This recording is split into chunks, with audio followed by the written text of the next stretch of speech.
monde. Oula, il est fort le micro. On ne peut pas le régler? Ça marche. Oui, oui, ça, j'ai vu que ça marchait. Eh bien, écoutez, nous sommes heureux de vous accueillir aussi nombreux. La salle d'ici est pleine. On avait prévu évidemment l'affluence. Donc, on a équipé une seconde salle en bas qui aussi est pleine. Donc, la prochaine fois que Pierre Rabhi viendra, eh bien, on prévoira 3, 4, 5 salles ou une salle immense.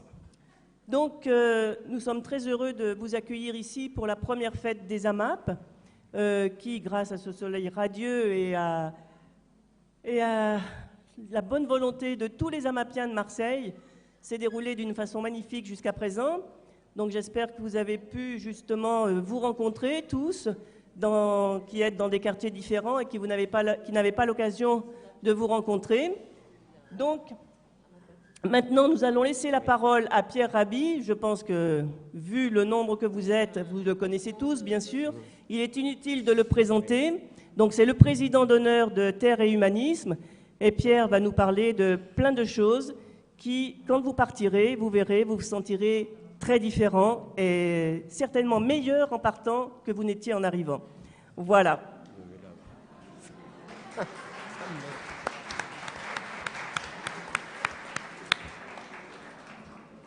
Voilà, ben, merci. C'est une façon de me mettre la barre très haut. Donc, j'espère que vous ne sortirez pas déprimé de cette rencontre. En tout cas, merci d'être là. Merci à vous tous de l'organisation de cette première rencontre des AMAP, qui me tient particulièrement à cœur parce qu'elle rentre dans une problématique qui m'a concerné en quelque sorte depuis plus de 40 ans. Pour ceux qui ne me connaissent pas, je suis installé en Ardèche depuis environ 40 ans, dans une petite ferme où nous avons essayé en famille de mettre en cohérence notre vie, notre pensée, et aussi d'essayer de participer autant qu'on le pouvait à mettre disons, au rapprochement, à la conciliation, à la réconciliation un peu de notre histoire humaine par rapport à la nature. En gros, ça donne une activité agricole, une activité agricole, mais aussi d'élevage. Et à partir de ce prétexte d'une activité agricole, à partir d'une petite terre, essayer de penser ce rapport entre humain et nature. Ce qui, évidemment, avec une exigence qui est celle de survivre. Comment survivre? Et il faut savoir que cette action ou ce retour à la terre que nous avons fait a eu lieu en 1961, donc ce n'est pas d'aujourd'hui. Et en 1961, c'était en plein cœur de ce qu'on pourrait appeler, ce qu'on appelle les 30 Glorieuses, c'est-à-dire qu'au moment où la société, en fait, le système économique fonctionnait à plein rendement et où il n'y avait pas de problème de chômage, où l'on ne se posait pas de questions sur l'avenir. Et on se posait si peu de questions sur l'avenir qu'en 1968, il y a eu cette explosion de 68, ce désir de liberté, mais en même temps la remise en cause déjà de la société de consommation, parce qu'on pensait qu'il y avait excès, qu'on donnait beaucoup trop d'importance à la matière et au détriment. D'un côté, on donnait de l'importance à l'avoir et pas suffisamment à l'être. Et 68, ça a été aussi une expression d'une exigence concernant le bien-être intérieur, pas simplement être pris en otage par une société dans laquelle on ne s'épanouit pas dans toutes ses composantes. Eh bien, c'est un petit peu notre ressenti déjà dans les années 50. Il se trouve que, en réfléchissant à la société, j'ai fait pas mal de ce qu'on appelle de philosophie de l'histoire.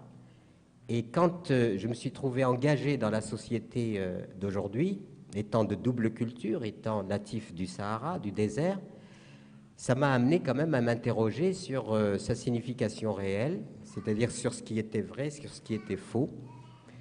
Et je ne pouvais pas me contenter simplement de slogans tels que liberté, égalité, fraternité, droits de l'homme, etc. Tous ces slogans étaient certes très très beaux, mais est-ce qu'ils correspondaient à une réalité? J'ai constaté très vite que ça ne correspondait pas à une réalité. Alors, pour centrer mon propos directement sur la problématique aujourd'hui, je dirais que c'est la problématique, on prend la problématique générale d'une société en grande mutation, avec cette industrialisation qui a fait irruption il y a à peine 2 siècles, et qui, suite à cette irruption, a modifié complètement le cours de l'histoire de l'humanité. On est passé très très vite, sans transition, d'une société qui était plutôt agraire à une société industrielle. Et il y a eu donc ce fameux miracle industriel qui a pu se faire grâce à la conjonction de plusieurs éléments positifs. Bien sûr, le premier élément, ça a été inventé, créé, imaginé. C'est comme ça qu'on est rentré dans la technologie. Avant cela, bien sûr, il y a un concept global qui s'était aussi modifié, c'est que les êtres humains, pendant longtemps, ont été en quelque sorte dans un rapport un peu docile à la nature, et il y a eu une forme de rébellion contre la nature. Est-ce que l'être humain ne peut pas saisir son propre destin et le déterminer, plutôt que de laisser son destin être déterminé, en quelque sorte, par la nature? Donc cette rupture a été très forte. Ça s'est traduit aussi par la négation ou par la réprobation, en quelque sorte, de tout principe qui ferait que une puissance ou une intelligence dominante puisse définir le destin collectif et l'histoire. Bien sûr, après la technologie, comme je disais tout à l'heure, et pourquoi la technologie a été une phase extrêmement violente, c'est qu'elle est passée très rapidement dans nos modes d'existence. On n'a pas été préparé lentement à l'avènement de la technologie. En un temps très court, on est passé du cheval animal au cheval vapeur, et on s'est rendu compte que ça s'est fait dans un temps tellement court que Napoléon Bonaparte, par exemple, tout puissant qu'il était, ne pouvait pas aller plus vite qu'Alexandre le Grand, 240 ans avant Jésus-Christ, ni que Gengis Khan, ni que Jules César, ni que... Eh bien, l'histoire était en quelque sorte, la nature présidait à une forme de régulation et faisait que l'humain ne pouvait pas aller au-delà d'un certain seuil. Et le passage du cheval animal au cheval vapeur, bien sûr, a nécessité la conjonction de plusieurs éléments favorables, comme je disais tout à l'heure, et le miracle industriel. Premier facteur ou premier critère, l'inventivité. Deuxième critère, c'est évidemment le capital financier, parce qu'il faut mettre en route des usines, mobiliser du monde, mobiliser de l'argent. Le capital financier a été en grande partie fourni par le monde rural. Troisième facteur, c'est la force de travail. Qui va travailler? Et bien, le monde rural aussi a fourni, si vous voulez, la première main-d'œuvre, et ce sont les paysans en migration vers les différents pôles qui sont descendus dans les mines pour extraire le charbon, etc.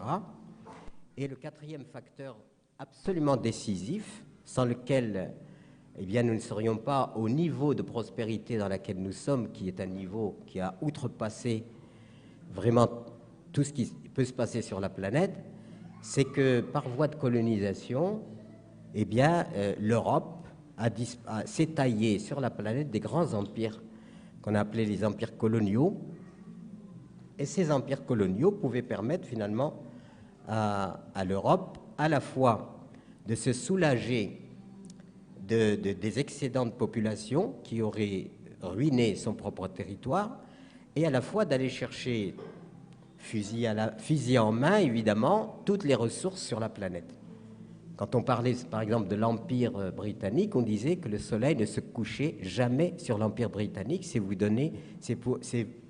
Ça vous laisse imaginer disons, la quantité de territoire qui regorge de richesses, et ces richesses auxquelles on a accès très directement et qui viennent alimenter en quelque sorte ce fameux miracle industriel en énergie, matières premières, force de travail, etc. Et la concentration de tout ça a généré un modèle qui est un modèle inédit justement dans l'histoire, Et ce modèle, bien sûr, repose sur la technologie et on a instauré la civilisation de la combustion.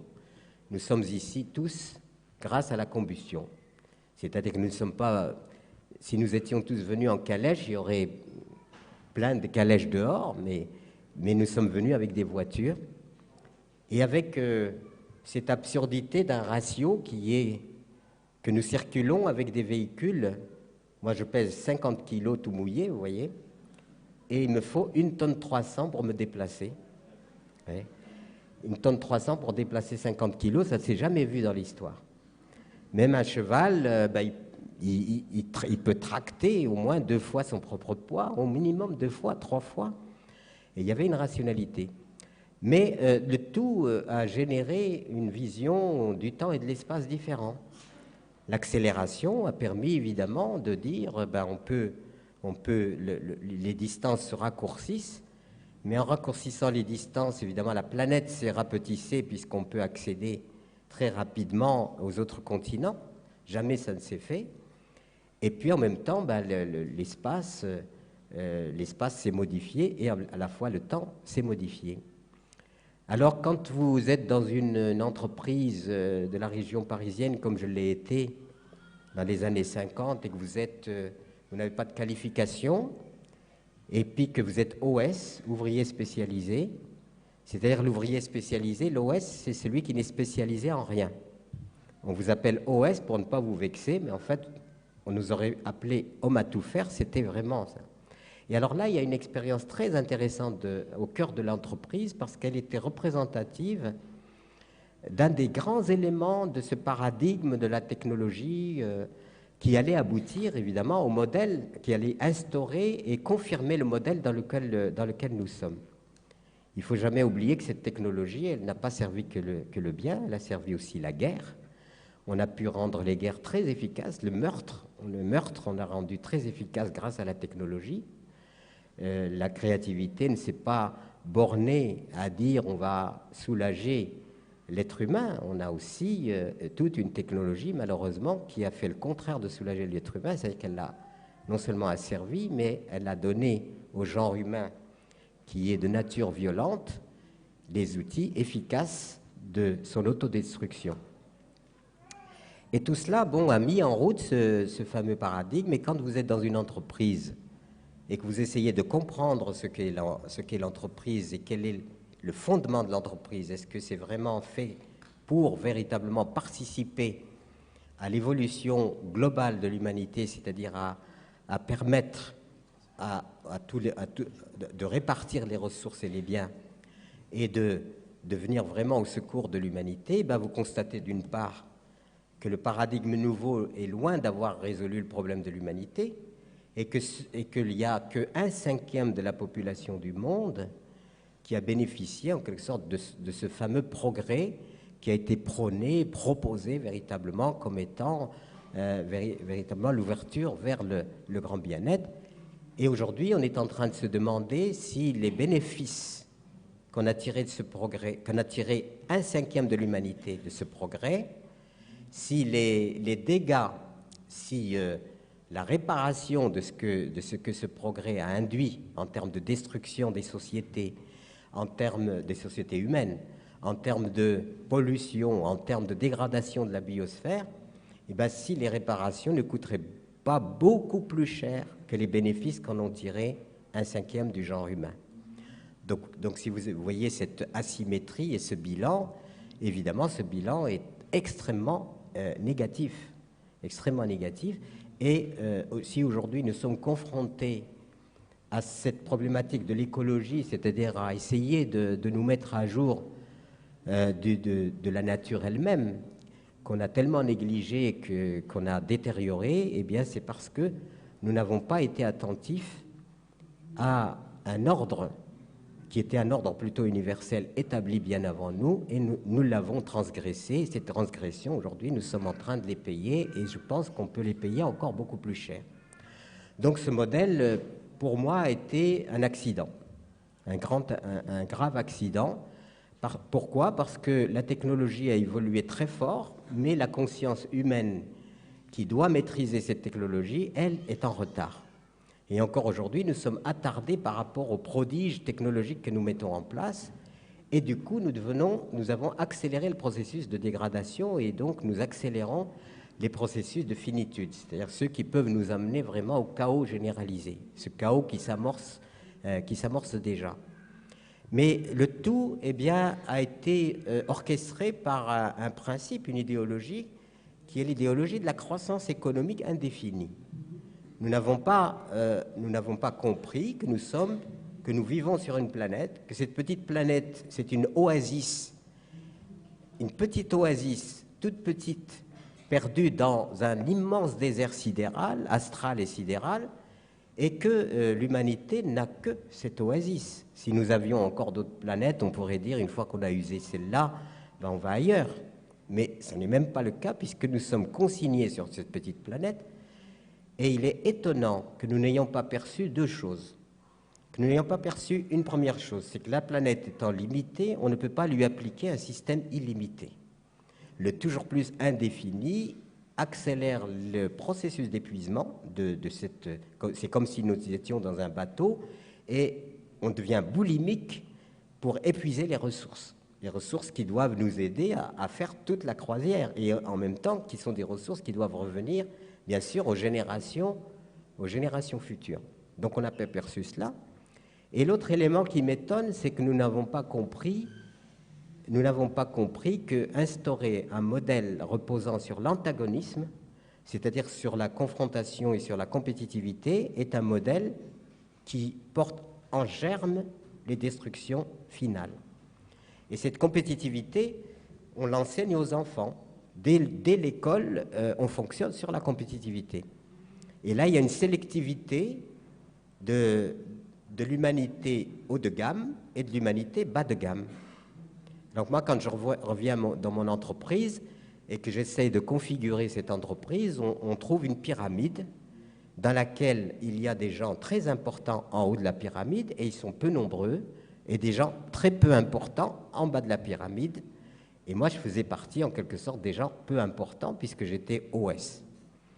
Et le tout étant stratifié, c'est-à-dire avec des hiérarchies. Vous savez, il faut gravir les échelons, hein, il faut avoir de l'ambition pour gravir les échelons, et on tombe sur un système militarisé, c'est-à-dire que le système militarisé qui inclut l'autorité, c'est-à-dire l'avoir, le pouvoir et l'oppression.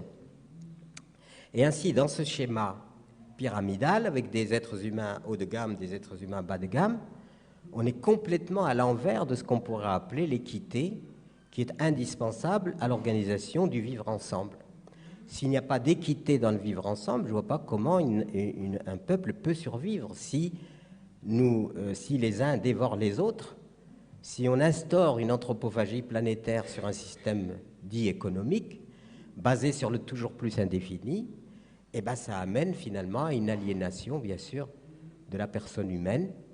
Et ce toujours plus indéfini, cette croissance illimitée, le tout est évidemment indexé sur l'argent, et l'argent prend les pleins pouvoirs sur la destinée humaine.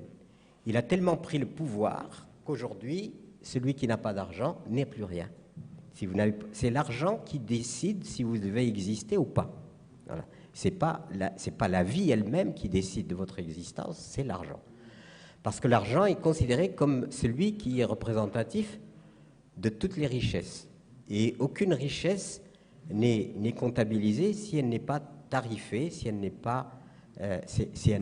n'a pas un prix. Alors il y a des valeurs qui existent, mais qui ne sont pas des valeurs considérées comme des valeurs dès lors qu'elles n'ont pas une parité financière. Et dans ce système, vous avez donc la compétitivité qu'on apprend dès l'école, la sélectivité humaine en fonction des capacités et des performances ou des aptitudes à servir le modèle. Mais on oublie dans tout cela que théoriquement, le progrès s'était fait pour l'être humain et non pas l'être humain pour le progrès. C'est-à-dire la technologie était censée améliorer la condition humaine, mais non pas subordonner l'humain. Et aujourd'hui, on est dans une grande illusion, on est dans capacité à créer des machines, etc., toute une technologie, mais ce dont on ne se rend pas compte, c'est qu'elle nous sert, mais elle nous asservit. Il y a un asservissement qui est fait par nos technologies qui détermine notre mode d'existence. C'est ce qu'Illich disait, par exemple, par rapport à la voiture. Eh ben, elle crée les distances et ensuite, elle est la seule à pouvoir les résoudre. Du coup, si vous n'avez plus, si vous créez une organisation, disons, sociale et spatiale basée sur le travail d'un côté, l'habitat de l'autre, le commerce de l'autre, ben vous créez ces distances et ensuite ça justifie la voiture qui est indispensable. Ce qui fait que ça ne nous a pas rendus intelligents. Et puis à l'interne, eh bien, moi j'ai toujours entendu que le progrès allait libérer l'être humain. Alors dans la hiérarchie, bien sûr, oppression, etc. Donc vous avez cette dégringolade, le PDG, le directeur général, le cadre supérieur, les cadres un peu moins supérieurs, et vous dégringolez jusqu'à nous, OS, base. Et comme dirait Fernand Reynaud, nous au moins on avait un avantage, c'est qu'on n'avait personne à vexer. On était la dernière strate. Et dans cette hiérarchie, eh bien, elle n'est pas du tout représentative d'une équité, c'est-à-dire l'effort collectif. Et tout le monde fait effort. Parfois même, il y a ceux qui ont un travail gratifiant, puis il y a ceux qui ont un travail qui n'est pas gratifiant. Mais tout le monde fait effort, mais le partage, en quelque sorte, je n'ai jamais parlé d'égalité, mais au moins d'équité. Et on a tellement négligé cette équité qu'aujourd'hui, imaginez que l'État ne puisse plus payer de subventions, de RMI, d'emplois aidés, de tous les palliatifs qu'il apporte. J'étais en communication il y a très peu de temps avec les Restos du Cœur qui servent 80 millions de repas aujourd'hui. Imaginez qu'ils ferment, imaginez qu'Emmaüs s'arrête, imaginez, donc il y a tout un arsenal de secouristes sociaux qui interviennent en fait pour gommer et occulter le fait que nous n'avons pas organisé la société sur l'équité et que ça dédouane l'État de ses responsabilités. Un État doit organiser la société au bénéfice et au bien-être collectif. S'il n'est pas capable de faire cela, c'est qu'il n'est pas à sa place. Voilà. Et donc, du coup, vous avez aujourd'hui l'exclusion des gens qui sont oblitérés jusqu'à l'exclusion. Quant à l'idée de progrès, alors on applique bien sûr une économie qui n'en est pas une. On discute beaucoup d'économie, mais en fait, on a des congrès, on a des gens qui ont les prix Nobel d'économie. Je prétends qu'on ne parle pas d'économie. Parce que l'économie, par définition, c'est une discipline qui est destinée à réguler les biens entre les êtres humains. C'est ce que la nature nous apprend d'ailleurs, cette régulation, pour que l'ensemble du système humain soit irrigué. Et si on avait appliqué l'économie, aucun être humain ne manquerait de nourriture, de vêtements, d'abris. C'est ça la finalité de l'économie, et disons la mission de l'économie, c'est de gérer les biens de façon à réduire ou à éliminer complètement les manques. L'économie, c'est devenu quelque chose qui répond bien plus au superflu qu'au nécessaire, qu'à l'indispensable. Avant même qu'on ait résolu l'indispensable, on est dans le superflu. Et du coup, comme l'indispensable reste chiffrable, pondérable, si on peut dire, parce que chacun de nous pourrait dire j'ai un tel besoin, légitimement, j'ai besoin de manger, j'ai besoin d'être vêtu, j'ai besoin d'un toit et j'ai besoin de soins quand je suis malade. Ça, c'est les biens légitimes qui devraient être absolument acquis par l'ensemble du genre humain. On est loin du compte. Alors par contre, vous avez le superflu qui est sans limite, et c'est comme ça que ce qu'on appelle la croissance économique avant de répondre, ne répond pas aux besoins réels, mais épuise la planète sur les excédents, sur les surproductions, à tel point que vous avez L'Oréal, deuxième fortune de France, et c'est quand même étonnant. Et aujourd'hui, se nourrir, c'est à peu près 15% du budget. On reviendra quand on discutera des AMAP. Et donc, ce qui est indispensable, qui est la nourriture, est pratiquement considéré comme secondaire. Par contre, le superflu a pris une valeur illimitée.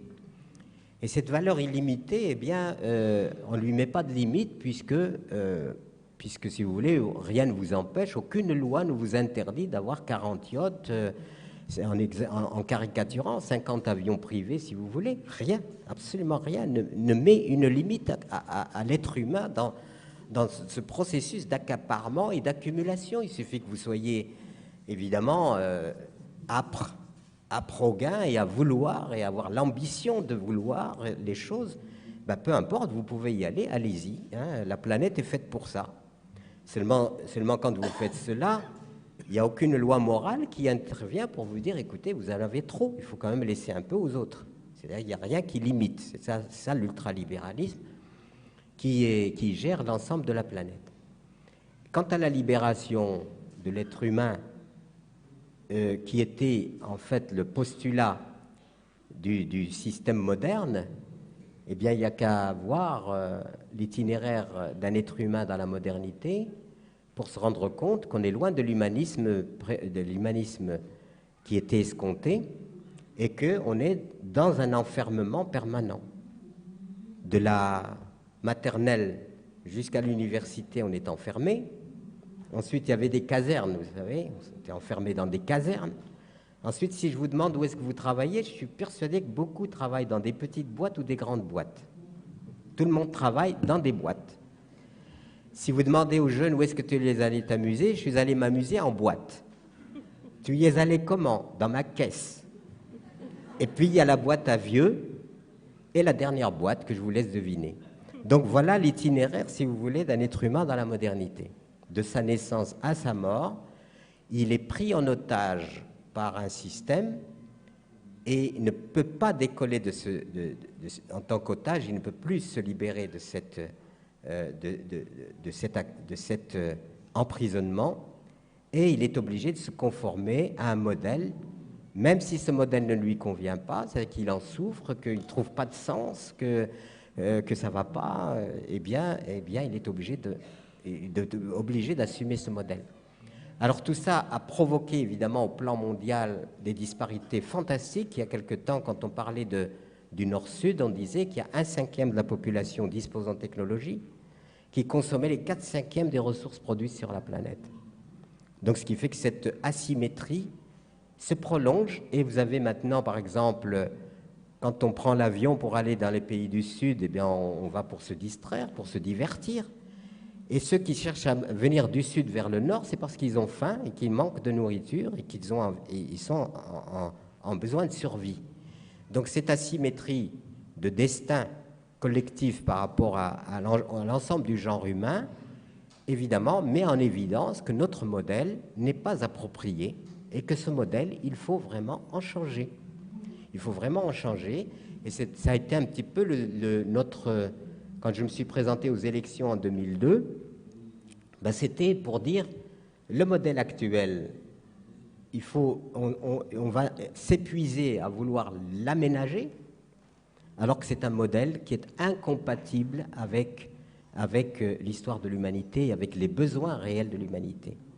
Donc cette incompatibilité amène à réfléchir sur un certain nombre de principes. Moi, je suis blessé de voir la subordination de la femme dans le monde.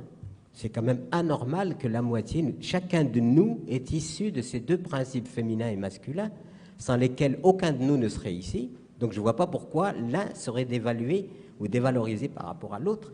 On a besoin de cet équilibre féminin-masculin parce que c'est quelque chose qui est dans les faits. Le fondement même de la vie repose sur ces deux éléments qui doivent être complémentaires et s'appuyer les uns sur les autres. Or, aujourd'hui, la subordination de la femme retarde en quelque sorte l'évolution et la promotion du genre humain. La deuxième chose qui est blessante, c'est le rapport que nous avons avec les autres créatures. Nous nous sommes octroyés, autoproclamés les princes de cette réalité.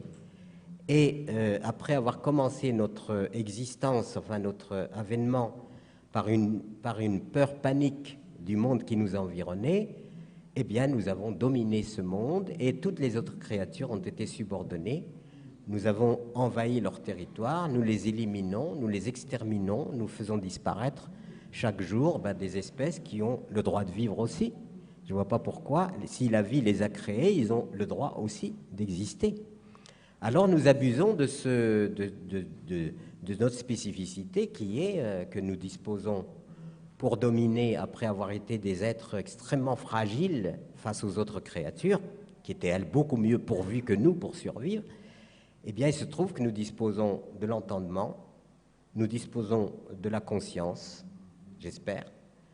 Nous disposons, évidemment, nous sommes verticaux par un système. Nous avons le libre arbitre, c'est-à-dire que nous pouvons prendre des décisions après réflexion, et nous sommes très habiles manuellement.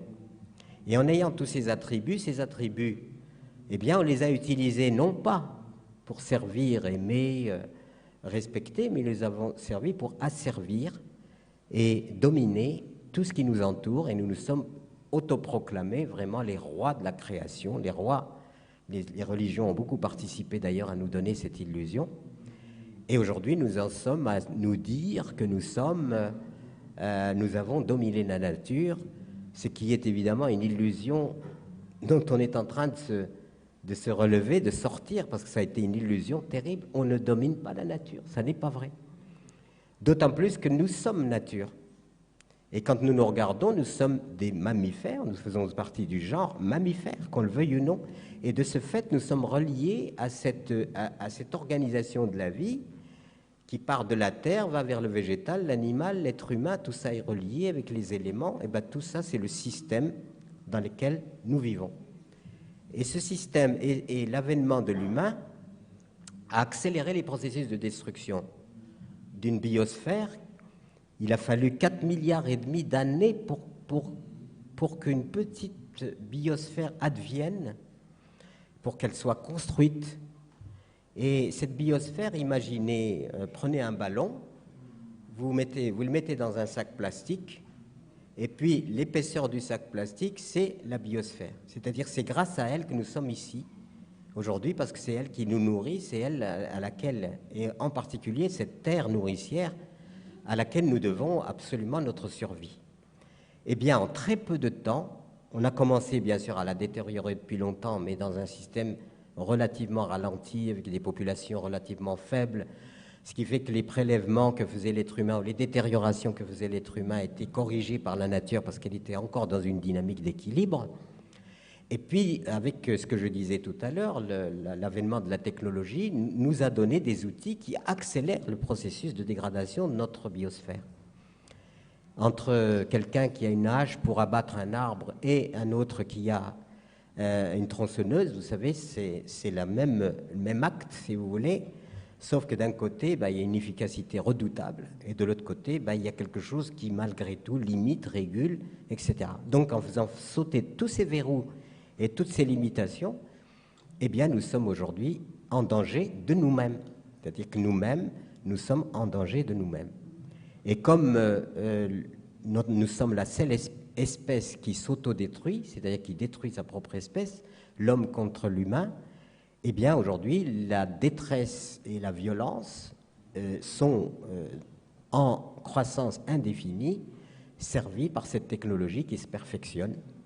Et du coup, entre cela et la biosphère qui est détériorée, on se rend compte que nous nous mettons en danger et notre avenir est de moins en moins certain, sauf s'il y a un changement radical de la pensée, c'est-à-dire de l'être lui-même qui change. Et par le changement de l'individu, il y a changement de société, parce que ce n'est pas le changement de la société de l'organisation sociale qui va changer la société. Ce qui changera la société, c'est un être humain qui aura changé. Je dis souvent, vous pouvez manger bio, recycler votre eau, vous chauffer à l'énergie solaire et exploiter votre prochain. Ce n'est pas incompatible. On peut parfaitement exploiter son prochain en mangeant bio. Ça n'a rien à voir. Avec le changement, il n'est pas simplement un changement de structure. Donc, de ce fait, ça nous interpelle en tant qu'élément de comment modifier donc le changement à partir du changement de l'individu. Et je ne crois qu'à ça. Donc on pourra revenir sur cette question, mais pour l'heure, il est question des AMAP, et je voudrais refaire, donc dans ce contexte général de ces évolutions technologiques, etc., eh bien, il y a une problématique qui est la problématique de l'alimentation humaine, qui est incluse dans les dérives actuelles. C'est-à-dire que les dérives incluent aussi la dérive alimentaire, et je peux vous assurer que si nous ne changeons pas de procédé, de façon de notre rapport à la terre qui nous nourrit, à la terre-mère, eh bien, nous allons nous condamner à des pénuries, voire même à des famines sans précédent, absolument sans précédent. Et ça, peu de gens en sont conscients. Peu de gens en sont conscients qu'il se prépare un énorme tsunami alimentaire.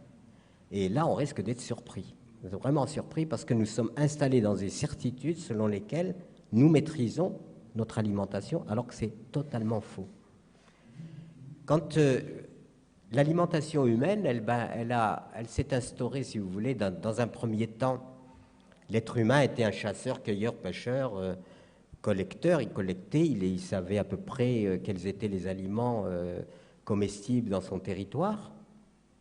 Il était donc en cela exactement dans la même condition que les autres créatures qui cherchaient elles aussi leur alimentation. Jusqu'au jour où, par son propre génie, par son observation, il a constaté que finalement, plutôt que d'aller chercher des graines, d'aller collecter des graines, et certaines étaient déhiscentes, c'est-à-dire qu'à partir du moment où les premières céréales, quand elles poussaient, quand elles se faisaient, elles étaient déhiscentes. Pourquoi? Parce qu'elles tombaient de l'épi, parce que c'était le mode de propagation. Elles se propageaient comme cela. Et toutes les plantes ont mis au point des modes de propagation qui sont géniaux. Alors on se demande, et c'est là où ça pose question, de se dire, mais il y a une intelligence dans tout ça. Comment les plantes font pour se propager? Et bien, rien que là, il y a un chapitre absolument, ça pourrait concerner vraiment une méditation, une réflexion extrêmement longue. Donc les graines étaient déhiscentes, tombaient au sol, l'être humain allait les collecter, mais il avait des concurrents qui étaient les autres oiseaux, les rongeurs, etc. Et il arrivait à peu près, bon an, mal an, à survivre. Mais le jour où il a compris qu'il pouvait participer lui-même à mettre ses graines dans la terre et à les faire pousser, eh bien, il a fait un pas en avant, c'est-à-dire qu'il a pu passer un contrat ou une espèce de pacte avec la vie, avec la nature et avec la terre. Je mets les graines dans la terre, ça pousse et je récolte. Et ça a été le début de la domestication des végétaux. Et domestication, ça veut dire rapprocher de son habitat. Idem de la domestication des animaux, plutôt que de leur courir après, on les met dans des enclos, on les fait se reproduire. Mais ce qu'il faut savoir, c'est qu'au départ, ce n'était pas du tout dans le sens nous allons seulement améliorer notre alimentation, puisque l'être humain se posait beaucoup de questions sur les phénomènes. Il ne comprenait pas les phénomènes. D'ailleurs, il avait une trouille terrible de la nature. Et cette peur et cette angoisse de la nature, nous l'avons toujours en nous. Quand les éclairs, quand les gros animaux, on ne faisait pas le poids face à tout ça.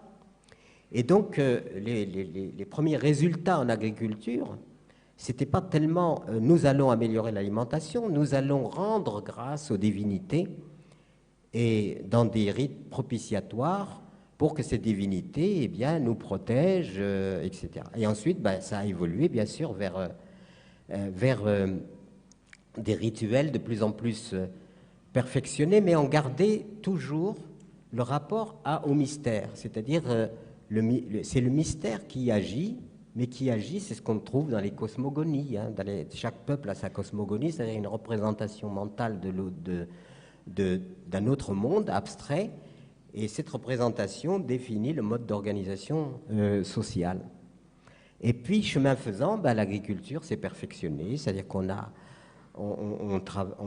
prélevé des espèces dans le monde sauvage, ces espèces, on les a adaptées à son alimentation, et ainsi, on a domestiqué, perfectionné, amélioré. En même temps, on a compris que la terre, il faut la nourrir. On ne peut pas simplement lui demander et la nourrir. Et ça, on l'a compris simplement parce qu'on mettait là où avaient séjourné les animaux et laissé des déjections. Et là où les plantes poussaient sur ces espaces dans lesquels il y avait des déjections, eh bien, les plantes étaient meilleures. Et petit à petit, ben, l'être humain, grâce à son entendement, a compris les processus petit à petit. Et donc l'agriculture s'est perfectionnée. Et en même temps qu'on a amélioré les techniques, à un certain moment, on s'est dit, mais il y a la force humaine, mais il y a aussi la force de l'animal. Et donc, on est allé chercher la force de l'animal, parce que lui, il est plus costaud, il peut... Et ça a été toute une épopée de mise au point d'outils qu'on attelle derrière l'animal, comment perfectionner le travail, l'attelage qui a demandé énormément de réflexion. Et petit à petit, tout ça se développe et l'être humain arrive à assurer sa sécurité alimentaire. Grâce au grenier, grâce au troupeau, il assure sa sécurité alimentaire. Et dès lors que cette sécurité est assurée, eh bien son esprit est libre d'aller vaquer vers les spéculations, vers ce qu'on appellerait la culture. C'est pour ça qu'on dit que toute culture est fille de l'agriculture. Il ne peut pas y avoir l'agriculture elle-même, c'est une culture. Ce qu'on oublie très vite. Dans le monde d'aujourd'hui, on entend par culture uniquement le cinéma, la littérature, les machins, alors que l'agriculture est la culture fondamentale. C'est-à-dire, on disait même, au XIXe siècle, ils cultivent les arts, ils cultivent une relation, ils cultivent... Donc, la culture qui est issue de l'agriculture a été occultée pour ne faire de la culture que les éléments que ce que nous en savons aujourd'hui, alors qu'en fait, la culture fondamentale, elle est liée à l'agriculture. Et dans cette épopée de l'agriculture, le stockage, la sécurité alimentaire a permis finalement, sans le stockage et la sécurité alimentaire, jamais aucune civilisation ne se serait épanouie. Parce que c'est les fondements même de toute civilisation, que ce soit les civilisations asiatiques, égyptiennes, on découvrait ensuite des civilisations amérindiennes très anciennes, et bien toutes ces civilisations n'auraient jamais pu s'épanouir sans cette sécurité alimentaire que seule l'agriculture est en mesure d'assurer. Et encore aujourd'hui, quand je vais au Sahel, je vous assure que quand vous arrivez dans un village, eh bien, rien qu'à la façon dont se comportent les gens, eh bien, vous pouvez dire leur grenier est plein ou leur grenier est vide. Parce que soit il y a cette sécurité et ils sont présents, ils vous parlent avec beaucoup de volubilité, de sympathie, soit ils sont dans une espèce d'inquiétude profonde parce que il n'a pas plu assez, il n'y a pas assez de nourriture, on risque de manquer. Et tout ce que demande le petit paysan, s'il regarde le ciel en espérant que le ciel va amener l'eau qui va alimenter sa terre, et c'est cette terre qui va pouvoir le nourrir. Donc il a ce rapport très étroit avec la terre-mère, c'est-à-dire que, en l'occurrence, la terre-mère n'est plus une métaphore, mais une réalité objective. Il dépend vraiment de cette terre pour arriver à survivre. Et donc, toutes ces évolutions ont amené, chemin faisant dans l'histoire, eh bien, l'humanité, tout en se faisant du mal, s'est fait aussi beaucoup de bien. Et elle s'est fait beaucoup de bien grâce aux semences et à la propagation des semences. Même quand on allait en croisade, eh bien, on ramenait des graines inconnues, on les adaptait à différents biotopes, à différents milieux, et c'est ainsi que la propagation, en quelque sorte, ce potentiel alimentaire de l'humanité n'a cessé à la fois de grossir et à la fois de se propager. Et quand on est arrivé il y a 500 ans, les découvertes de l'Amérique par Christophe Colomb, et nos continents africains, européens, etc., ignoraient complètement l'existence d'un continent américain, enfin qu'on appelle américain, mais qui en fait, il y avait eu une erreur, disons, de la part de Christophe Colomb. On découvre ce continent et on découvre que dans ce continent, eh bien, il y a des richesses et une biodiversité extraordinaire. Et cette biodiversité qui, elle aussi, a été accumulée par les Amérindiens et qui était très riche. C'est comme ça qu'on a, vous le savez, qu'on a découvert la pomme de terre, la tomate, le maïs, le tabac, enfin une multitude de plantes qui étaient inconnues il y a 500 ans de la plupart des continents et qu'on a découvert. Et donc, le potentiel alimentaire s'est enrichi encore une fois. Et on pouvait dire que le potentiel alimentaire de l'humanité était tellement énorme et extraordinaire que toute communauté sur la planète disposait de ressources vitales, de cette biodiversité capable de la nourrir sur pratiquement tous les biotopes. Évidemment, j'exclus les biotopes du Nord, du Grand Nord, mais tous les autres biotopes étaient pourvus en semences et en variétés adaptées à leur milieu, auxquels les humains ont adapté à leur nourriture, et tout cela allait très bien. Et puis, quand est arrivée la catastrophe, la vraie catastrophe, ça a été l'industrialisation de l'agriculture.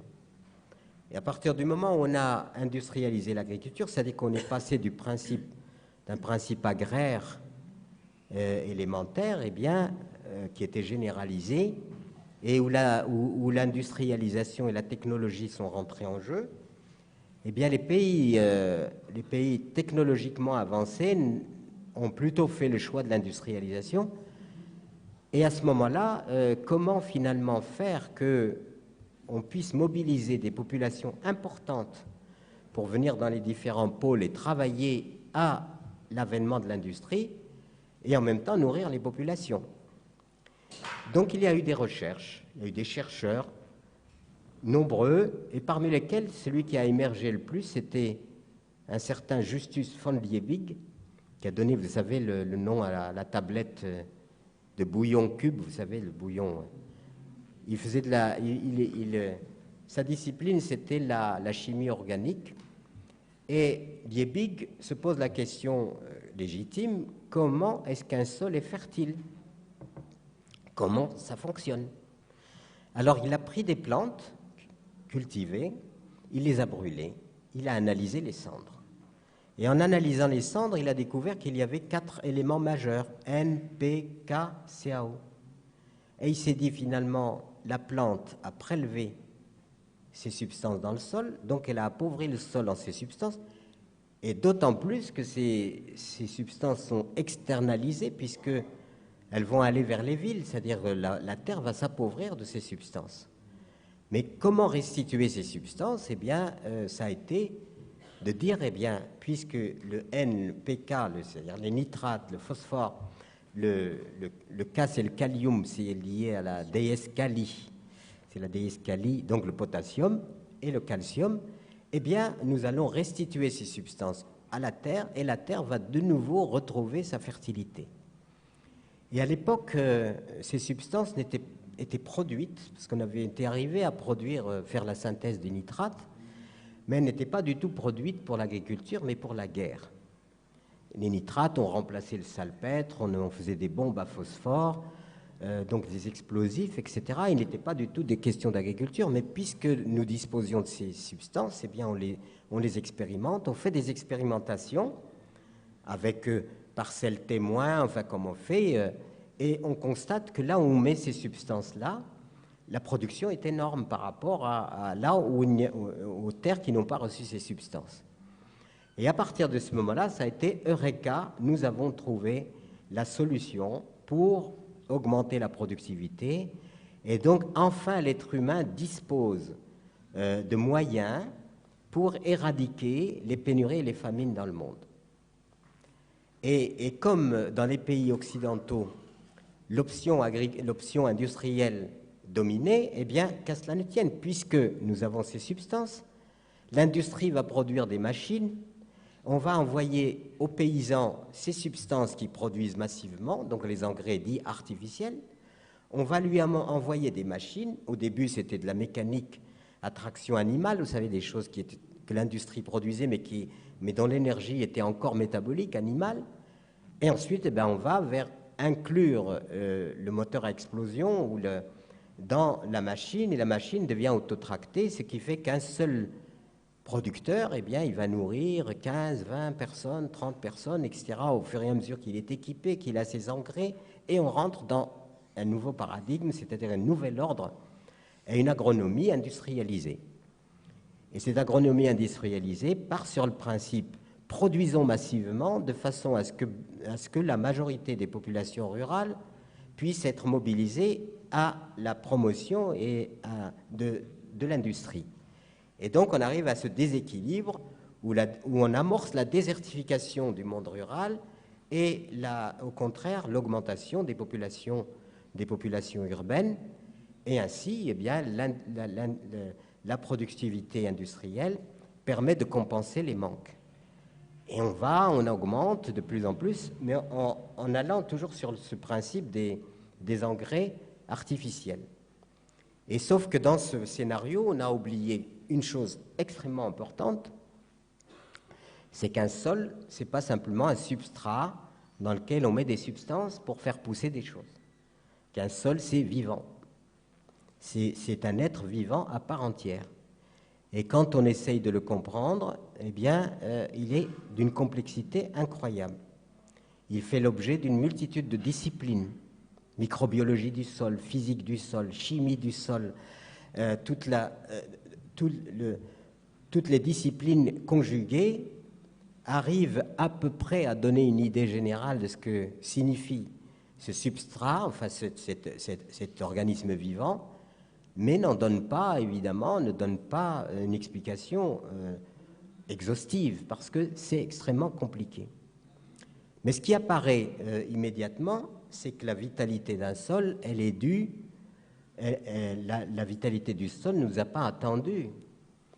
Depuis longtemps, la nature a mis en place des systèmes de sa propre perpétuation, de sa propre continuité. Ainsi, par exemple, la terre est l'élément qui n'a pas existé à l'origine. À l'origine, il y avait l'air, il y avait la chaleur, il y avait l'eau, il y avait la lumière, mais la terre n'existait pas en tant que telle.